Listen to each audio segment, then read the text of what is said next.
सहना भवतु सहनौ भुनक्तु सह वीर्यं करवावहै तेजस्विनावधीतमस्तु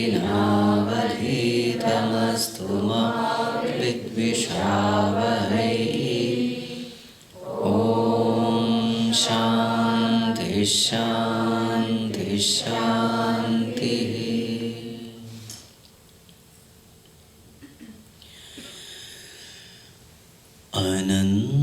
अनन्तरूपा अनन्तनामा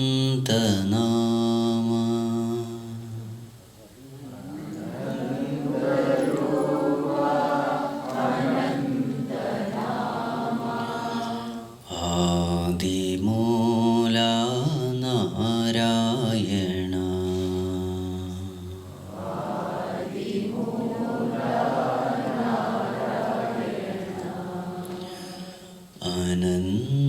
अनन्तरूपा अनन्तनामा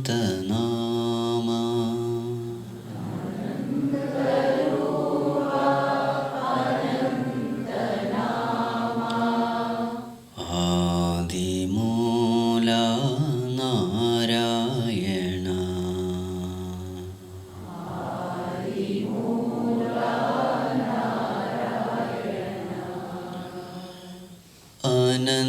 अनन्तशयना हे जगन्नाथ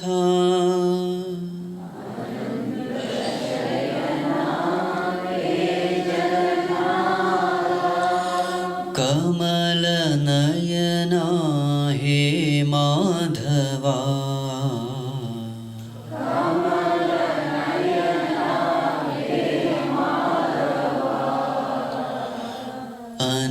अनन्तशयना हे जगन्नाथ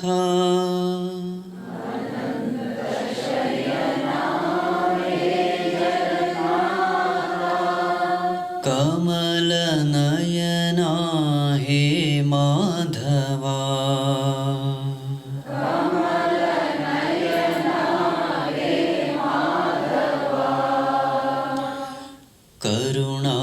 करुणासागर कालियनर्तन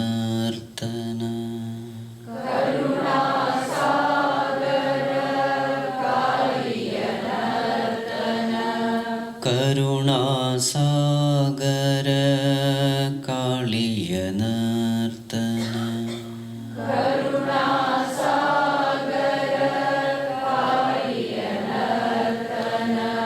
हे दया सिंधु कृष्णा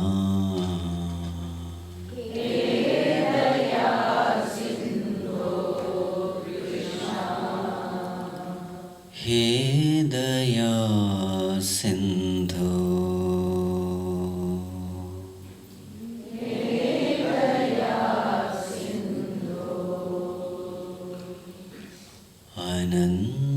अनन्तरूपा अनन्तनामा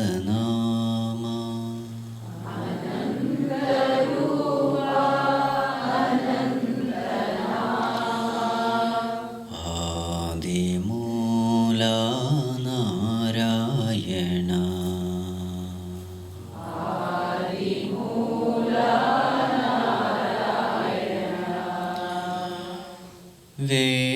विश्वरूपा विश्वाधारा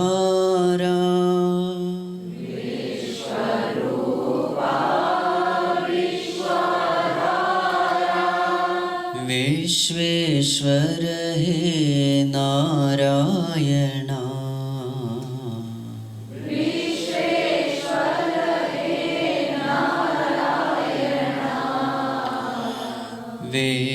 विश्वरूपा विश्वाधारा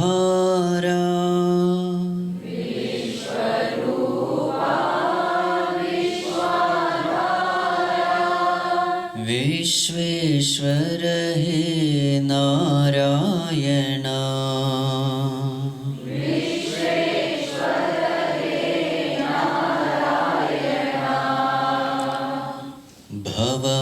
भवभयहरणा दीनोद्धरणा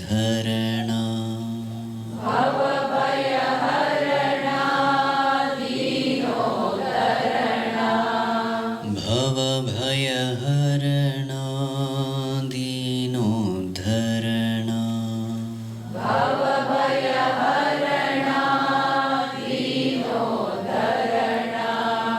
हे कृपा सिंधु कृष्णा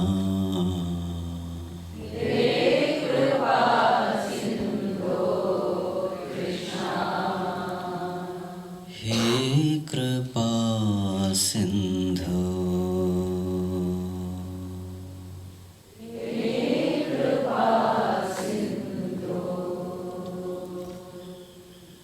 अनंत रूपा अनंत नामा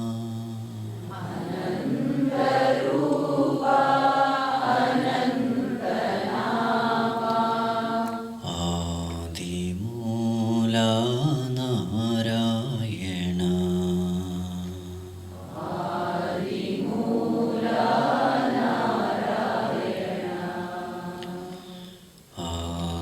आदिमूला नारायण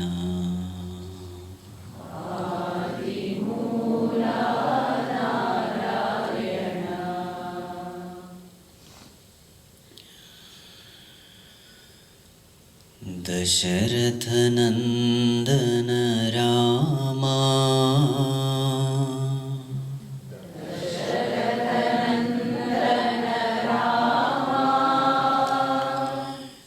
दया सागरा रामा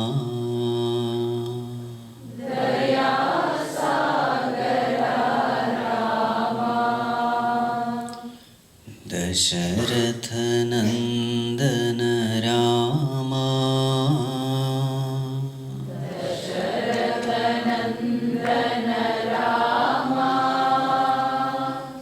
दया सागरा रामा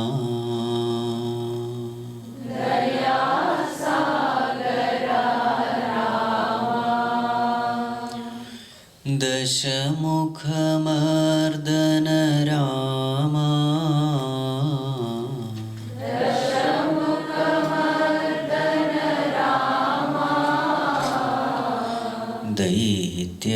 दैत्यकुलान्तक रामा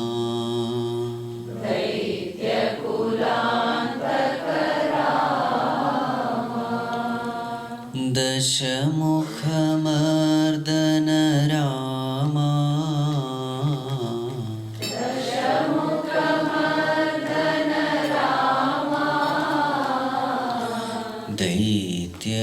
दैत्यकुलान्तक रामा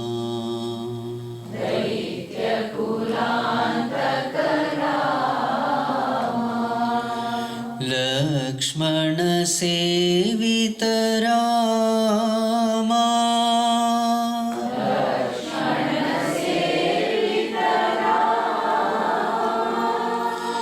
सीता वल्लभ रामा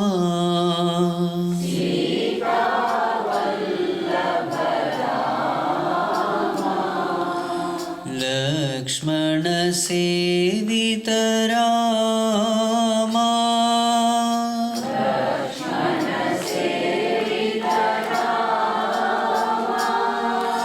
सीता वल्लभ रामा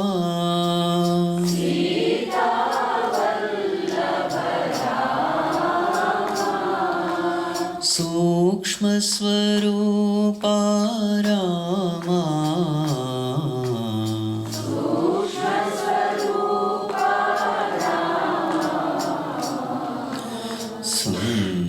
सुन्दररूपा रामा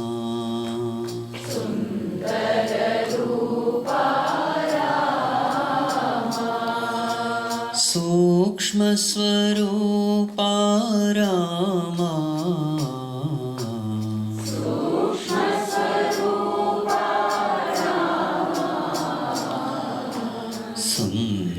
सुन्दररूपा रामा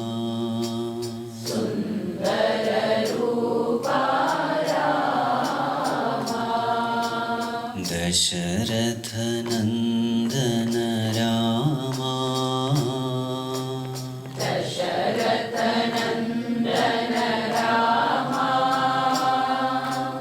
दया सागरा रामा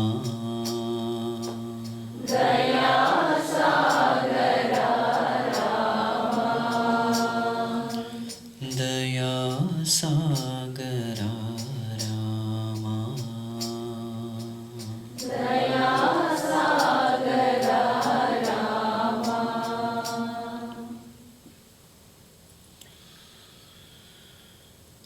ॐ नमो नारायणाय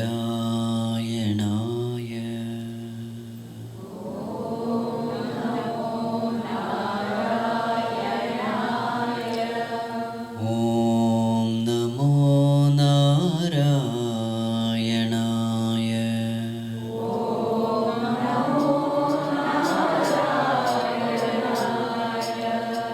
ॐ नमो नारायणाय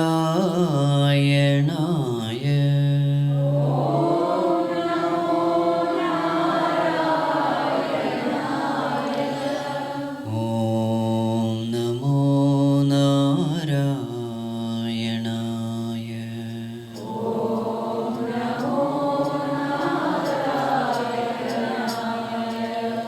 ॐ नमो नारायणाय ॐ नमो नारायणाय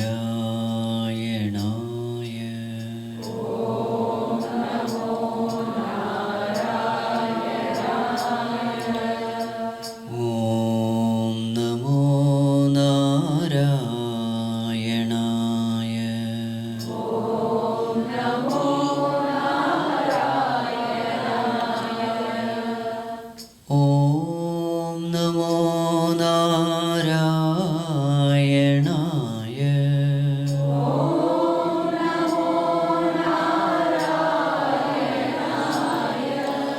ॐ नमो नारायणाय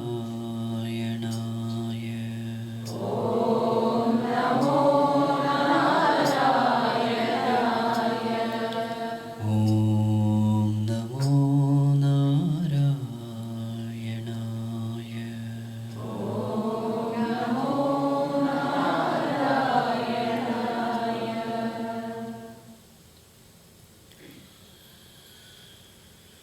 ॐ यं ब्रह्मा वरुणेन्द्ररुद्रमरुतः स्तुन्वन्ति दिव्यैस्तवैः वेदैः साङ्गपदक्रमोपनिषदैः गायन्ति यं सामगाः ध्यानावस्थिततद्गतेन मनसा पश्यन्ति यं योगिनः यस्यान्तं न विदुःसुरासुरगणाः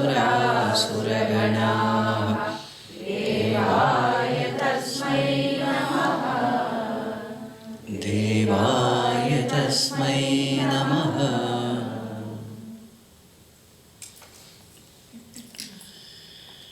Humble prostrations to one and all present here.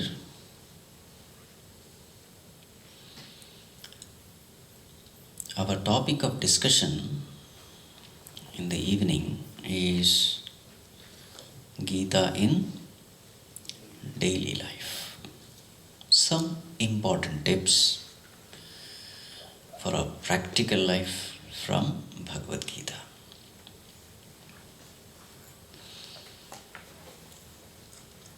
throughout Bhagavad Gita, if you see, there is something which is repeated again and again. And what is it? Bhagavan says, surrender unto me. Whatever your problems are, bring those problems to me. I will solve it. This is the often repeated statement.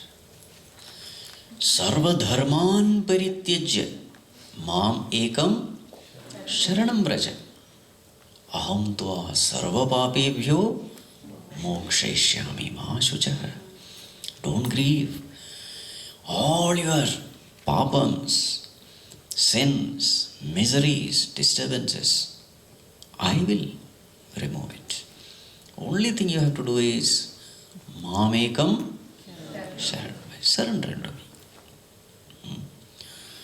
Majjitta sarvadurgani mat prasadat tarishyasi. By my mere grace, you will overcome all obstacles. Majjitta. Fix your mind in me. That's all you need to do. Name bhaktaha pranashyati. My devotees, yes, they are special to me.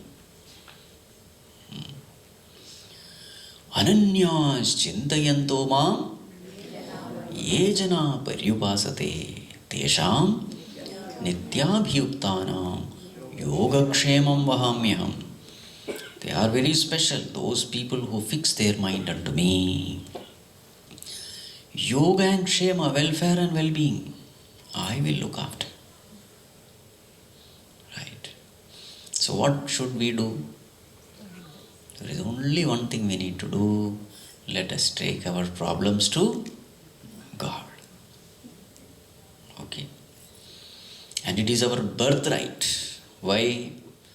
Bhagavan says, Pitahamasya jagato mata dhata pitamaha. I am the father and mother of this universe. And we are all children of that one Lord. So when we have problem, where should we go? We should go to Him. Because He says, I am the Pita and Mata.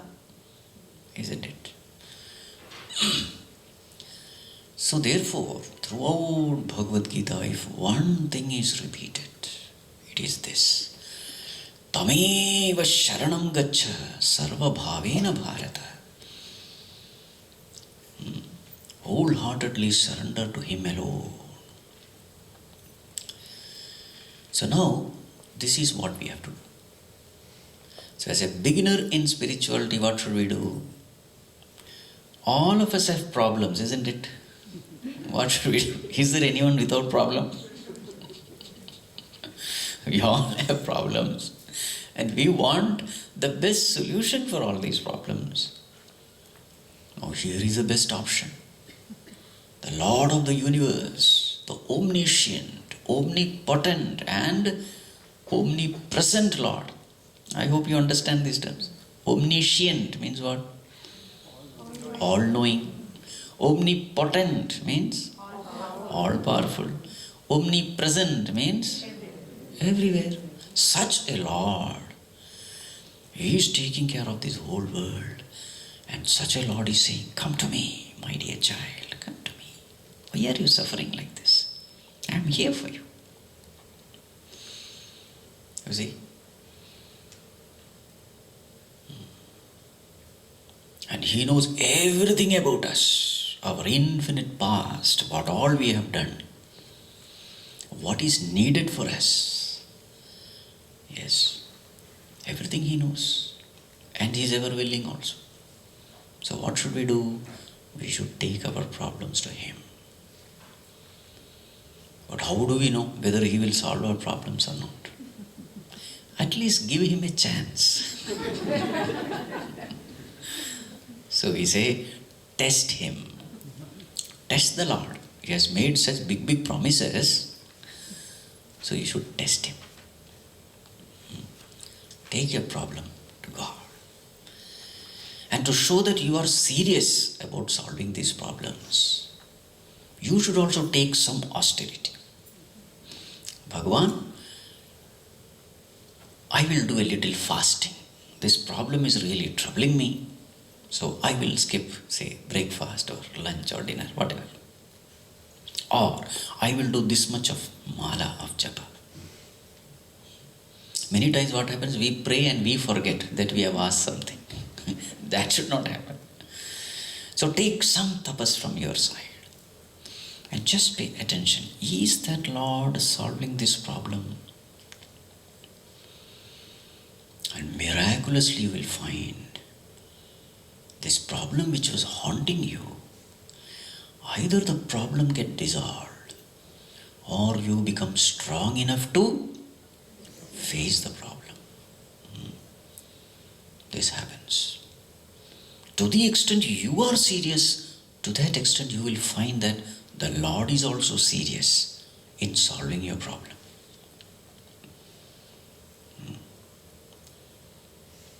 Right. So what should we should do? Test Him.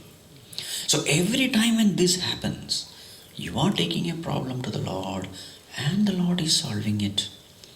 This is not happening once or twice, but it is happening again and again, time and again. Then what happens?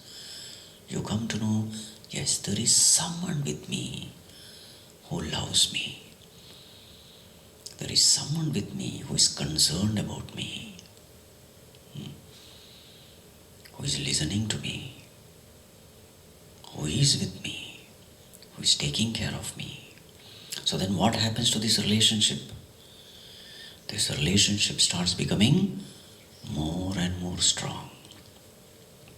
What happens to my love and devotion for the Lord? That also starts becoming intense. My faith, my love, my trust, my devotion. And a time comes when problem is staring at you, but you are undisturbed. Why are you undisturbed? Not because you have a solution. You are undisturbed because you have someone, you know that you have someone who has a solution. You see?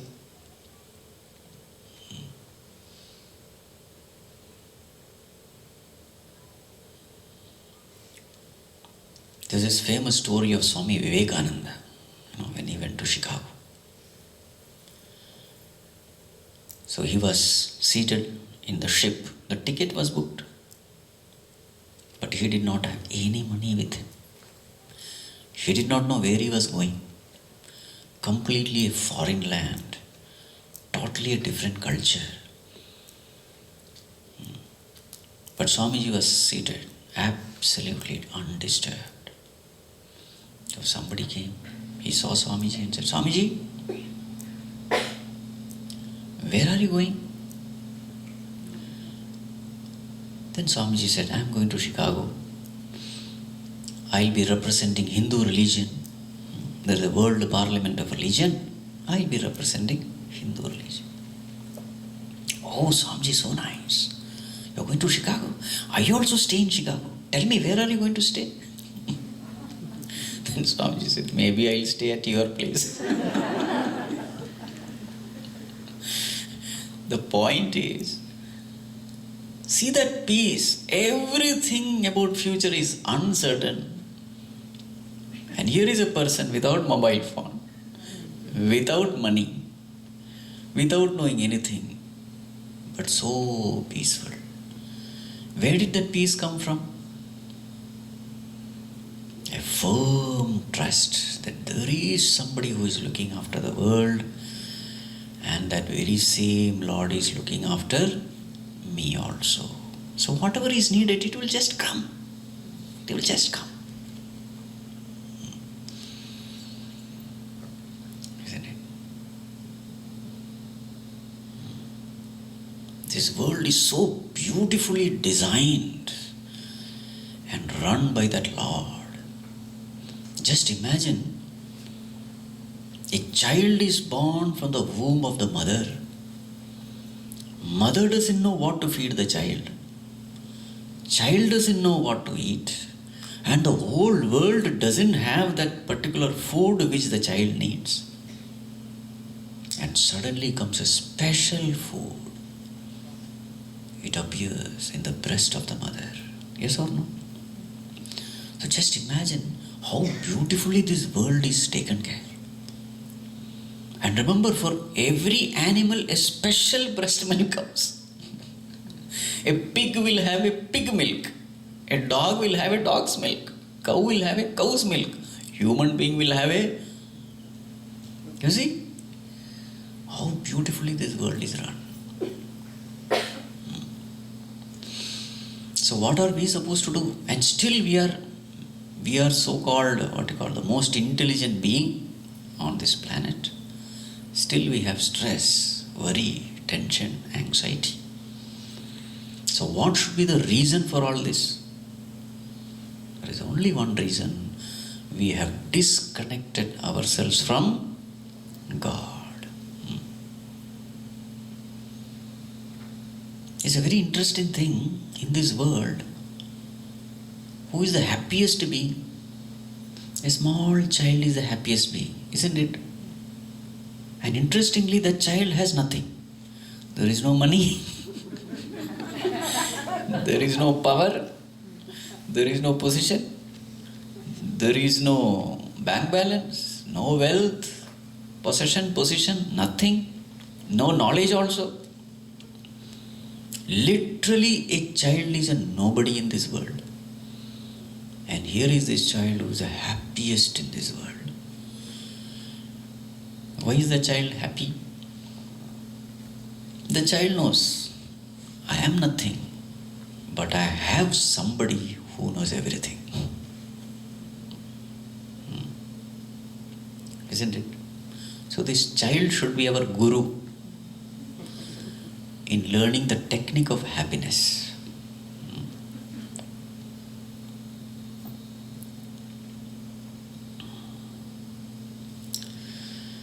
So when we take our problems to God, we find the best solutions. And not only that the problem is solved, our relationship with God also grows. And not only our relationship grows, our ego also dissolves. What about a person who doesn't take the problem to God, who tries to solve himself? What about that person? He will be facing a lose-lose situation. The other person gets a win-win situation. Here it is a lose-lose situation. What is that? Suppose he is able to solve the problem. Then what happens? He becomes arrogant. And if he is not able to solve the problem, he becomes stressed. Both way it is a loss.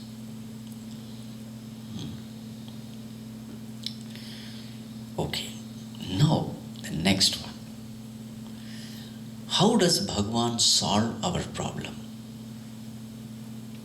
So we say there are 4 ways in which he answers our problems, our prayers. What are the 4 ways? The first is yes. Whatever you ask, he will give you. Yes. The second is no. The third is wait.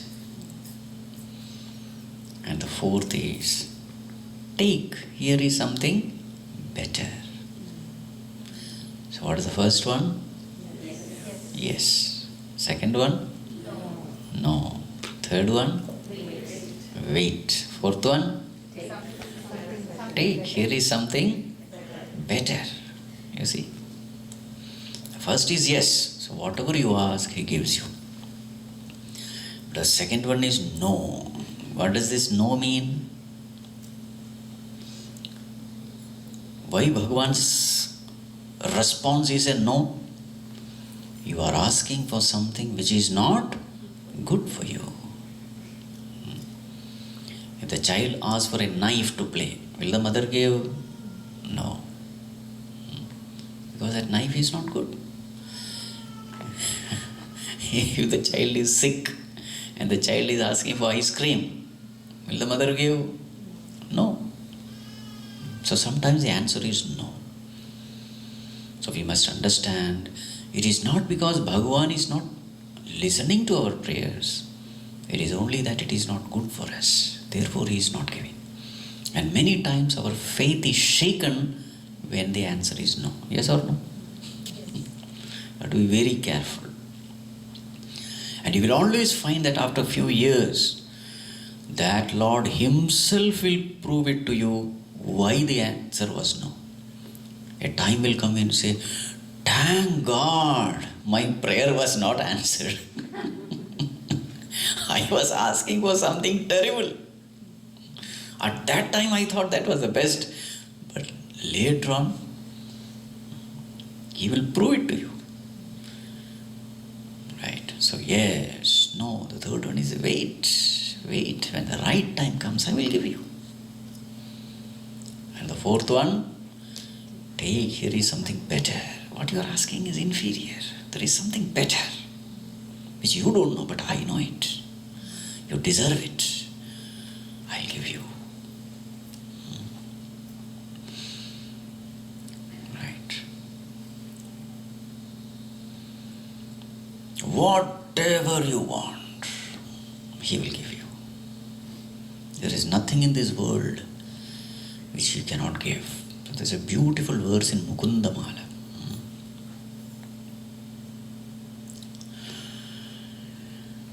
Vatsalyad bhaya pradana samayat artarti nirvapanat audaryat aghashoshanat aganita shreyaf padav prapana sevya shripatireka eva satatam santyatra षट् साक्षिणः प्रह्लादश्च विभीषणश्च करिराट् पाञ्चाल्यहल्या ध्रुवः. There are 6 witnesses to this great truth. Sevyah Shripatihi Eka Eva Satatam. Serve that Lord alone, Shripati. He will fulfill all your desires. In this regard, there are 6 witnesses. Who are they? Prahladascha, Vibhishanascha, Karirat. Who is Karirat? Gajendra. Panchali, Ahalya, Dhruva. What did they get? What did Prahlada get? Vatsalyat. He got Vatsalya. Fatherly love he got. So I'm sure you must be knowing the story. Prahlada missed this one thing. Vatsalya of a father. Who was his father? Hiranyakashipu. Hiranyakashipu was his father. So, this father tried to kill Prahlada very many times through all means. So this story comes in Bhagavatam. Because Prahlada said, Bhagavan alone should be worshipped. And Hiranyakashipu considered Vishnu as his greatest enemy. And here is a son who is worshipping Vishnu. So finally, of course, father tried to correct his son. But finally nothing was working. He orders his soldiers to kill him. But they were not able to kill. Prahlada was ever protected. Then there is a dialogue. This Vishnu, where does he stay? Oh dear father, he is there everywhere. Okay, he is there in this pillar. Yes father, he is there also. And then he smashes the pillar, and from the pillar, who comes out? Narasimha Bhagavan comes out. And that Narasimha tears open this Hiranyakashipu. He is killed. And there is a beautiful portion in Bhagavatam there. So Bhagavan is boiling with anger after killing Hiranyakashipu. Eyes red with anger. Whole body stained with blood. So now the question is, who will cool down Bhagavan? So Brahmaji, all these devatas, they ask Lakshmi, Amma, please cool him down. Lakshmi said, no. I have never seen this form before. I am not going anywhere near it. Now the question is, who will cool him down? So all of them go to Prahlada. My dear child, you are the only one now who can cool Bhagavan now. So then Prahlada goes and he falls flat at the feet of Bhagavan. And the moment Narasimha Bhagavan's gaze fall at Prahlada, Bhagavan's heart melts in Vatsalya Bhava for Prahlada. Prahlada is lifted and Bhagavan places his lotus hands upon his head. So that Vatsalya which Prahlada missed from Father, he got it from Bhagavan. So Vatsalyat. The second one is Vibhishana. What did he get? Abhaya Pradana Samayat. He got Abhayam. From whom? Ravana. Ravana was a conqueror of 3 worlds at that time. Ravana kicked Vibhishana out. All those stories you know. But then Bhagavan gave him Abhayam, refuge. It is a Bhagavan's promise. Sakrudeva Prapannaya Tavasmi Tichayajate Abhayam Sarvabhutebhyo Dadami Etat Vratam Mama. Anyone who says, Bhagavan, I am yours. Even once if a person says, Bhagavan says, to protect him is my responsibility. So this Abhayam, Vibhishana got. Vatsalya, Abhaya Pradana Samayat, Artarti Nirvapanat. The Lord is the remover of all affliction. Who is the best witness to it? Karirat, Gajendra. That story also, we all know. Gajendra was struggling. That crocodile was there, catching his leg. And it is said in Bhagavatam almost 1,000 years this battle was going on. And the blood was going, oozing. And Gajendra, he was becoming weaker and weaker. A time came when he was absolutely helpless. That is the time when he surrenders. He plucks a flower, lotus, and offers it to Lord, saying, Bhagavan, save me. And that is the time Bhagavan comes and chops the head of this crocodile. Artarti Nirvapana. Vatsalyad Abhaya Pradana Samayad. Artarti Nirvapanat Audaryat. Bhagavan goes out of his way to protect his devotees. He is even ready to break all laws of nature. What is the best example? Panchali, Draupadi. So in that evil assembly, when she was disrobed, she turned to her husbands. Husbands were helpless. The elderly people, Bhishma, Drona, Dhritarashtra, they were also helpless. Finally, she tried to help herself, fighting with Dushasana. And where can this poor lady win? And finally, what does she do? Raises both hands and says, Bhagavan, save me. And then what happens? An avatara of Lord happens. What avatara? It is called as Vastravatara. At that time, a special avatar was needed.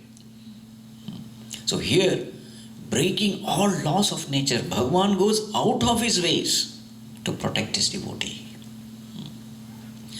Audarya. And then Aghashoshanat, whatever sins you have committed, don't worry, Bhagavan will wash away all sins. He will forgive you. Who is the best example? Ahalya is the example. She was cursed to become a rock, but then Bhagavan liberated her from that curse. Panchali, Ahalya, the last one is Dhruva. What did he get? Aganita Shreyaf Padav Prapana. Unbelievable. It is said that Bhagavan created a Dhruvaloka for him. A world which was never governed by anyone. Aganita Shreya. So all unimaginable things Bhagavan can bless us. So therefore what should we do? Turn to Him. That is the message. But what do? Except God, we turn to everyone. Isn't it? So in Mukundamala there is another verse. Nathenah purushottame trijagatam ekadhipe chetasa sevye swasya padasya datari sure narayane tishtati yam kanchit purushadhamam katipaya ग्रामेशमल्पार्थदम् सेवायै मृगयामहे नरमहो मूढावराकावयम्. Such wretched fools we are. What do we do? On one side is this Lord, Nathenah Purushottame Trijagatam Ekadhipe, that Lord who is the Lord of the three worlds. Sevye Swasya Padasya Datari. Anyone who serves Him, He gives everything. In fact, He gives His own abode. He makes that devotee one with Himself. There is such a wonderful Lord, the Supreme Being. And what are we doing? Yam Kanchit Purushadhama. Some inferior fellow, corrupt politician, Gramesham, a lord of some Gramam, MP or an MLA, I don't know what you call here. A corrupt politician, immoral fellow, does all illegal things, but he has some power. He is the ruler of a small village. Sevaye mrigayamaye, we crave to serve him because he has some power and he can bless us. Such wretched fools we are. On one side is this Lord, ready to give everything to you. We don't turn towards him. We turn towards such petty people to fulfill our desires. Such wretched fools we are. Right?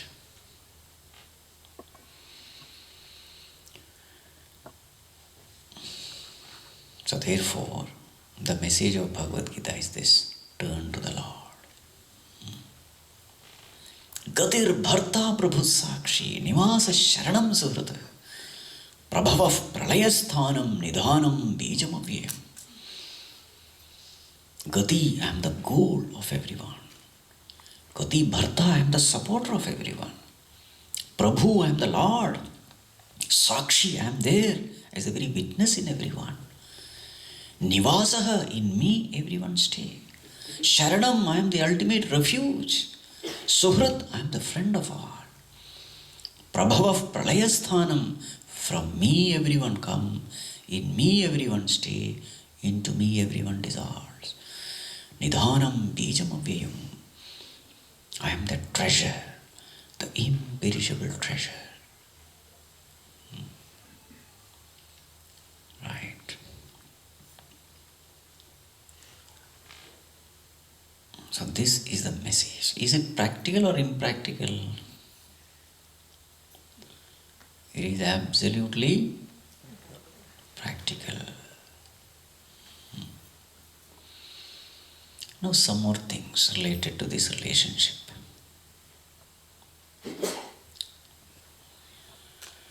If you want to grow in this relationship with the Lord, there is a price to be paid. This also should be known. Not every Tom, Dick and Harry can experience him. If you want to experience his presence in your heart, what kind of heart it should be? It should be a pure heart. Lord is there in the hearts of everyone, But everyone cannot experience Him. Only those with a pure heart can experience. Exactly like sunlight is everywhere. It is there on the piece of rock also. It is on the piece of mirror also. But in the mirror it is very clearly reflected. On a piece of rock it is not. In the same way, Lord is there in the hearts of everyone. But those who have a pure heart alone will experience His presence.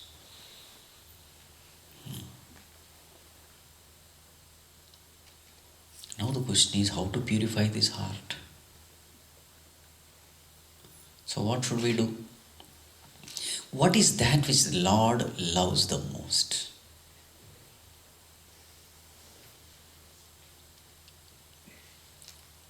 Dharma samsthapanarthaya sambhavami yuge yuge. So Bhagavan loves dharma.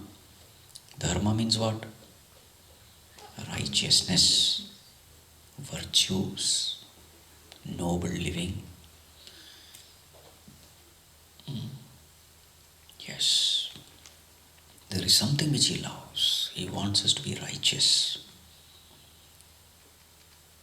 So if we can live in such a way, following the path of righteousness, then the heart becomes pure. And in such a heart, we can definitely experience His presence.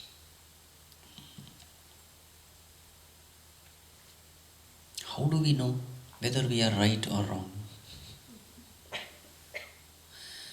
Whenever there is a guilt feeling, that means the Lord is not happy with you.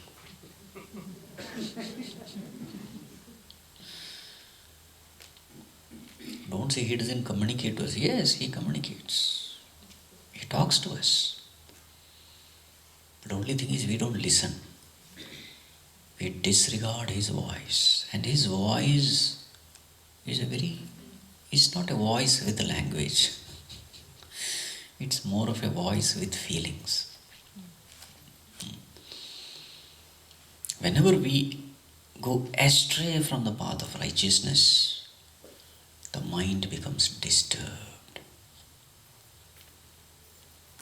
Disturbance of the mind, is it peace or pain? It's pain. That disturbance of the mind is an indication that our Creator is not happy with us. Generally, what do we say when our mind is disturbed? Because of him I am disturbed. Because of her I am disturbed. Husband, wife, children, mother-in-law, so many things. Daughter-in-law, whatever. Because of this person I am disturbed. The fact is, you are not disturbed because of that person. You are disturbed because of your own negative thinking. And the law is, if your thoughts are negative, the mind will be disturbed.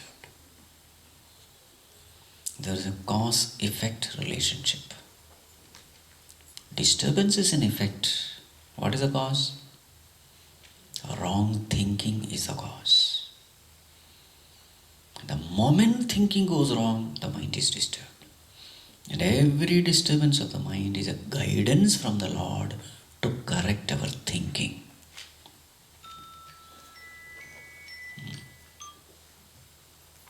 Bhagavan's love for us is infinite and unconditional.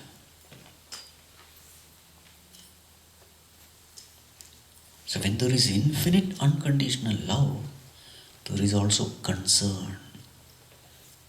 The expression of love is concern.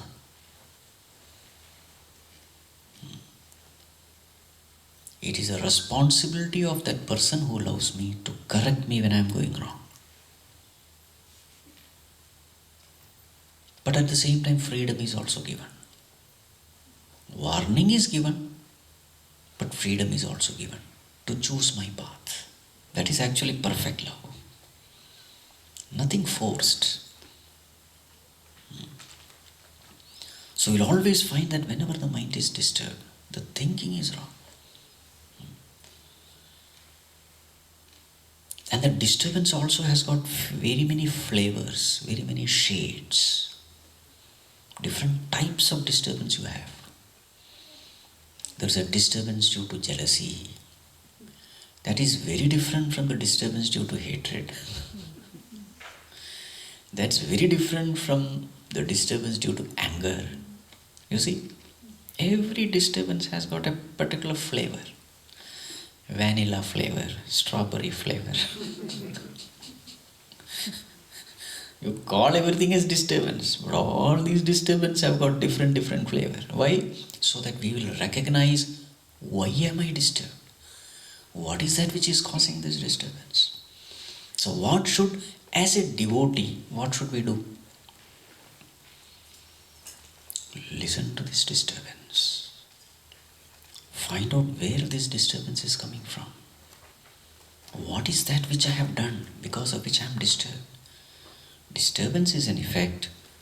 There is a cause. Find out the cause, and at the cause level itself, make the corrections.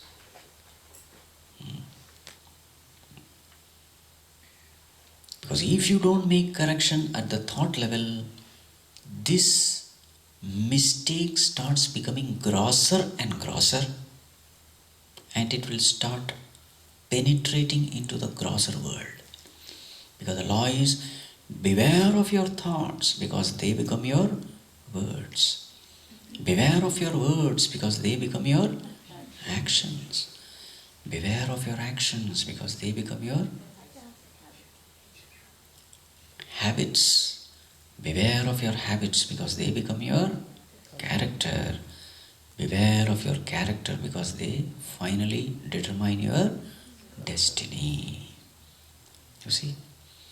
Thoughts, words, deeds, action, habit, character, finally destiny.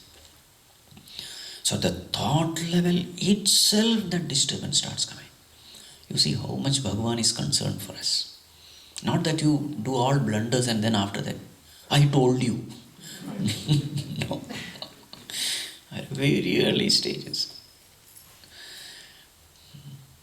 But if our attention is all the time outward, will we be able to hear this voice from within?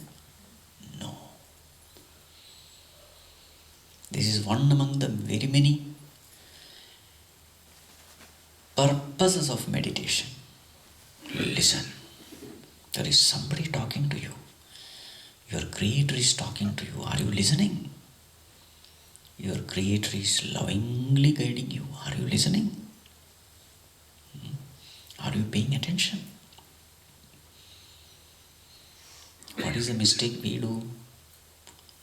Our attention is extroverted. We are constantly paying attention to what is happening outside. And here is somebody who is guiding us constantly from within. It's a loving guidance. We don't pay attention. And therefore, that opportunity to develop a very good relationship with God, an opportunity to express our gratitude to God, we miss.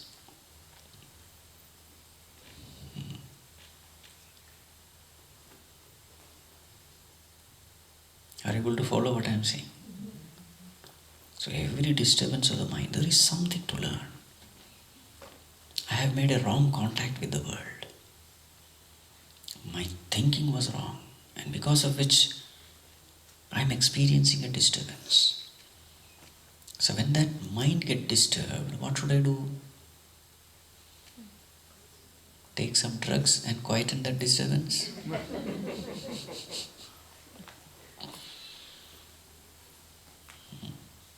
Of course, you take some alcohol, drugs, mind will be quiet. But that's not a solution.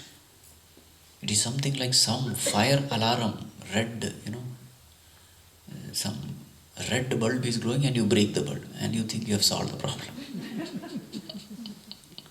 Alarm is going on, you switch off that. Alarm will stop. But have you solved the problem?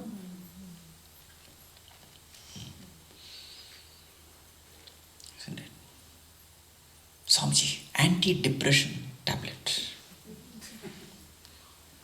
देखो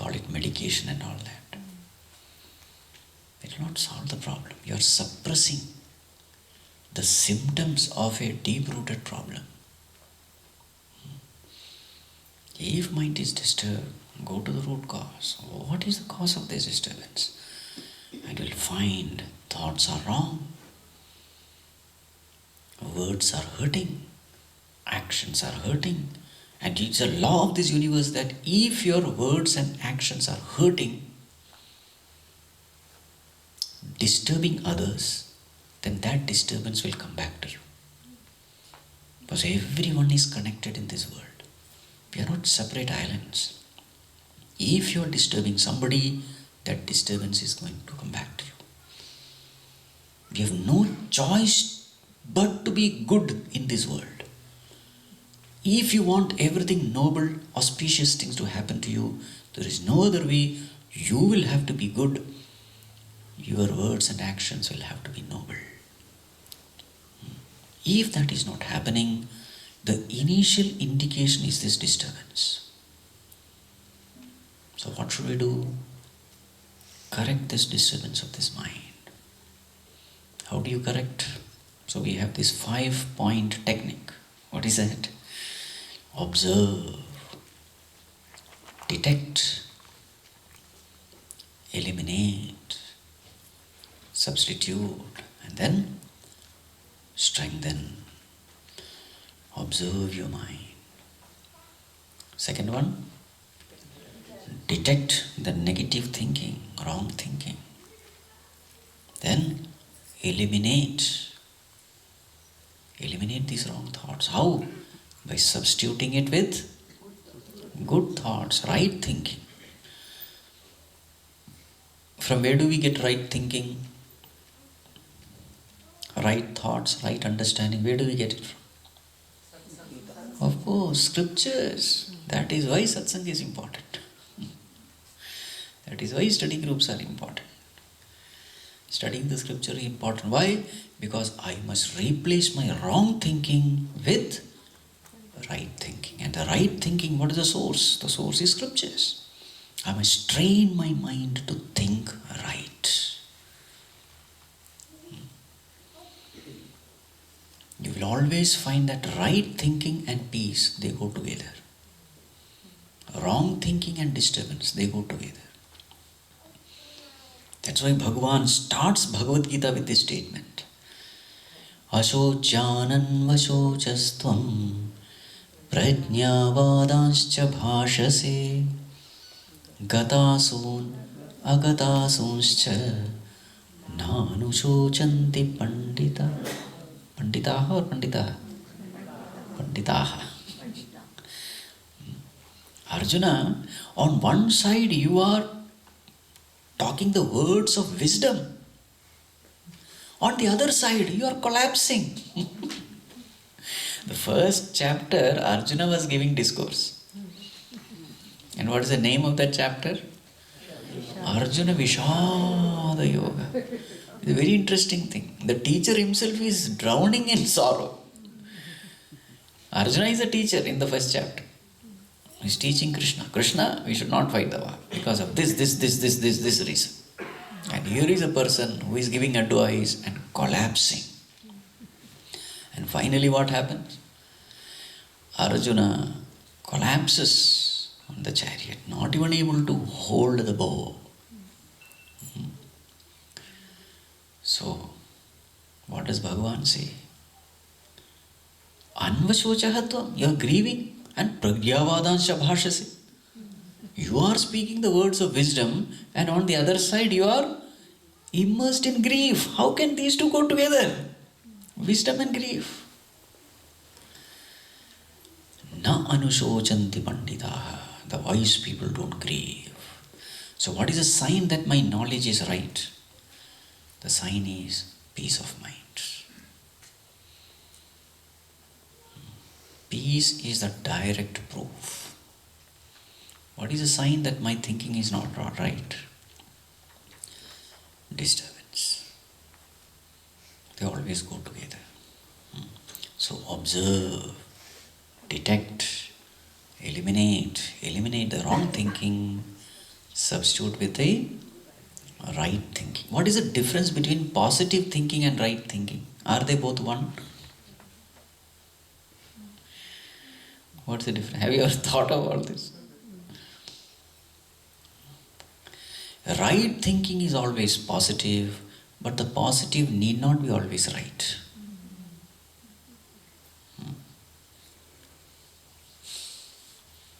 These management gurus, they talk about positive thinking. We can, we must, we will. They are all positive, but it is not supported by any logic, any reason.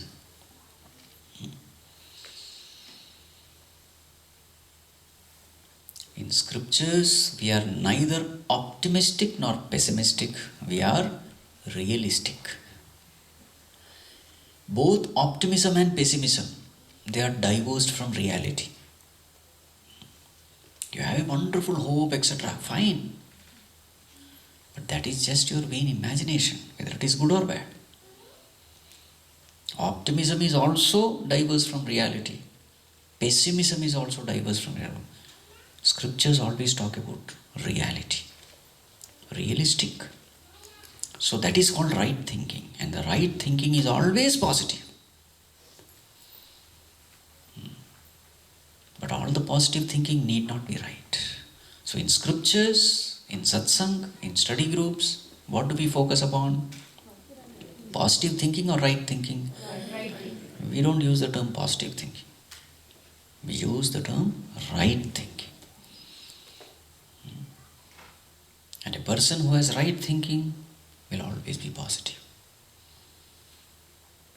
Because there is nothing in this world which deserve our tears, according to Puja Gurudev. There is nothing in this world so serious to deserve our tears. The reality is we are all Satchidananda Swarupa. Ananda Swarupa we are. So if I am crying, what does it mean? Somewhere I am not paying attention to my own true nature. And so our topic was this. Bhagavan expects us to walk the path of dharma. And the moment we deviate from this path, what happens? The mind is disturbed. This disturbance of mind, how we should take? We should take it as somewhere I am disobeying the Lord. Somewhere I am disobedient to my Creator. Somewhere I have forgotten Him. In this way, if you go on correcting yourself, every time the mind is disturbed, that disturbance becomes a very good opportunity to correct myself. Otherwise, I don't know where I am going wrong. This pain becomes a very good means to take my attention within. There's a beautiful example given in Bhagavatam. It is said the Lord is guiding everyone like the farmer guiding the bullock in the bullock cart. Have you seen that? Bullock is pulling the bullock cart and there is this farmer riding that bullock. How does that bullock know which is the way in which I have to walk? Which is the route? How does a bullock know? If you see, that bullock is tied with a nose string, and that nose string is directly connected to the reins of the farmer. So farmer is controlling it. So whenever there is a pain in the nose, bullock understands that is not the way to go. Isn't it? Because the pull comes. And the bullock corrects itself. In the same way. For the bullock, it is the pain in the nose. For us, it is a pain in the heart. The more and more you are evolved, mature, you will find that this pain becomes very intense. The sign of maturity is the intensity of pain in the heart when we walk the path of unrighteousness. A dull, gross, unevolved person, his attention is not at all here. He doesn't feel the pain. He is able to do a murder and remain unaffected. But for an evolved person, even a thought of committing murder, yes or no? That is a sign of evolution. For the unevolved people, the cosmos is designed to give physical pain. For the more evolved, the cosmos is designed to give pain at the heart. So that at a very early stage we can make correction. So this guilt feeling, you have to pay attention. Address that. Every disturbance, pay attention to it. Correct yourself. Even in the classroom also it happens. I don't know nowadays, but in our times. The teacher says, tomorrow you all must do this homework and come. All good children, at least 10-20%, they're good. So they do all homework. One instruction is enough and they will do it. But you will always find some fellows, they don't do. So then what happens? The punishment also intensifies, isn't it? Sometimes they are asked to stand up in the class. Or sometimes the teacher will have a scale, a ruler. They hit you right exactly the knuckle. And sometimes they are asked to stand up on the bench. Sometimes they are asked to get out of the class. And finally, when nothing works, call your parents. Nowadays, I don't know. In our time, this used to be. So what I am saying is, the punishment also intensifies to the extent we are gross and disobedient. But for those who are obedient, good children, there is no punishment. There is only blessing. In the same way, what should we do? Bad children or good children? We should all be good children. The more and more we are good, His blessings flow. Everything you get, material prosperity, spiritual evolution, guidance, and finally you are taken out of this samsara. Freedom from birth, death cycle. You become one with the Lord. What a great blessing. But that is only for good children. Who is a good child? Walking the path of righteousness, listening to God, paying attention to God. This good child has enough time to spend with God. He is not so busy in the world that he has no time for God. No, that is not the sign of a good child. Lord has given me everything. He has given me life. He is the one who is supporting me. He is the one who has given me talents and abilities. He is the one who is looking after me. The heart, liver, kidney, everything functioning because of Him. So therefore, I must be ever grateful to Him. I must always be obedient to Him. This is the sign of a good child. That good child is never arrogant, is ever humble. The world is designed to make us humble. Have you ever observed this? Swamiji, how to drop the ego? So easy it is, actually speaking. Just pay attention to the realities of life. How many factors are needed to be alive on this planet? Infinite factors. And how many factors are in our control? Not even one. Isn't it?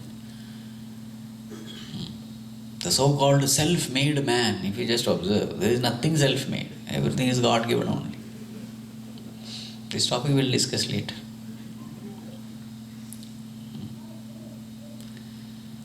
So that's all we need to do. Be a good child of the Lord. In the beginning, take the problems to the Lord. Get it solved from Him. Every disturbance, analyze. Walk the path shown by Him. And as you are walking, your heart becomes more and more pure. And as the heart becomes more and more pure, those issues which you were not very clear, what is right and what is wrong, gray areas, everything starts becoming clear. A pure mind has the ability to clearly see what is right and wrong. So to just keep on walking that path. And as you walk the path, mind becomes purer, purer, purer. And that pure heart, you start feeling His presence. And after that, you are never alone in life. That loneliness will totally disappear from your life. Boredom will totally disappear from your life. You are ever in tune with the Lord. Then the joy you experience is unbelievable. Yogarato va bhogarato va sangarato va sangavihina yasya brahmani ramate chittam nandati nandati nandateva bhaja govindam bhaja govindam govindam bhaja mudhamate. Nandati, Nandati, Nandatyeva. This is his experience.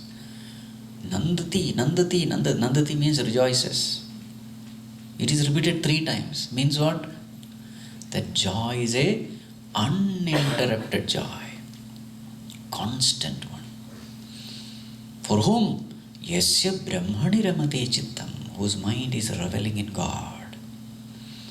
Wherever he is, whatever he may be doing, yogaratova, bhogaratova, whether he is in yoga or bhoga, sangaratova, sangavihinaha, whether he is with people, without people, doesn't matter. The joy, content of his heart is the same. This is possible. This is possible for all of us. The greatest wealth in this world is peace. Peace, happiness, cheerfulness. That's the greatest wealth. The one who has it is the wealthiest person in this world. So, tomorrow we will discuss another topic. But they are all basically the same topic. Different aspects from Bhagavad Gita. Right.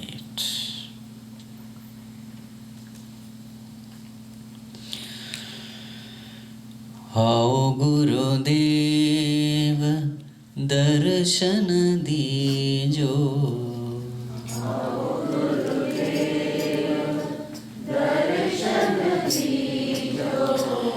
तुम हो जगत के धाता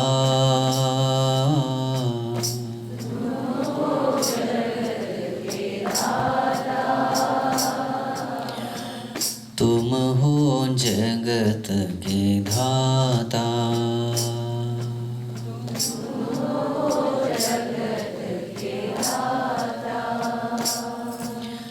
तुम ही हो ब्रह्मा तुम ही हो विष्णु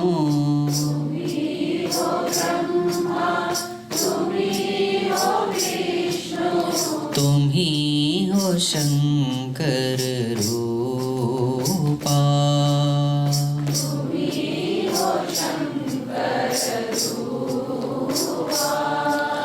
सृष्टि स्थिति लय स्वरूप तुम हो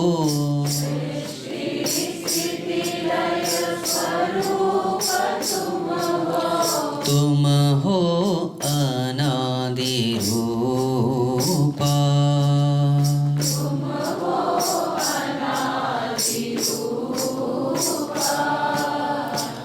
आओ गुरुदेव दर्शन दीजो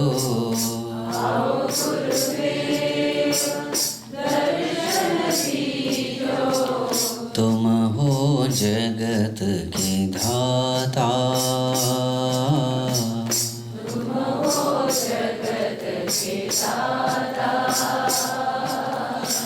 तुम हो जगत के धाता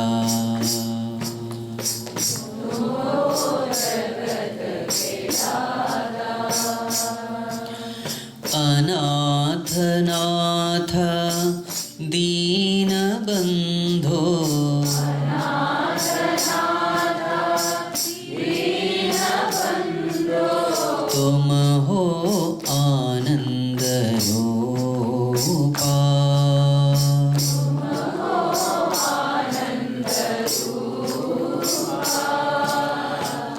अज्ञाननाशक शरणसंरक्षक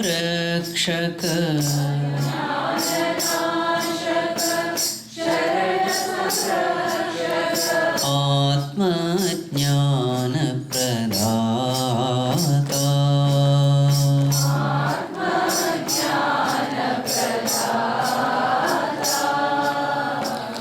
आओ गुरुदेव दर्शन दीजो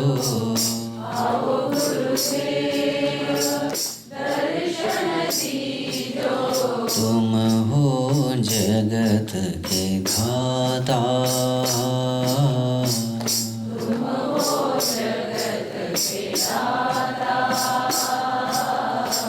तुम हो जगत के धाता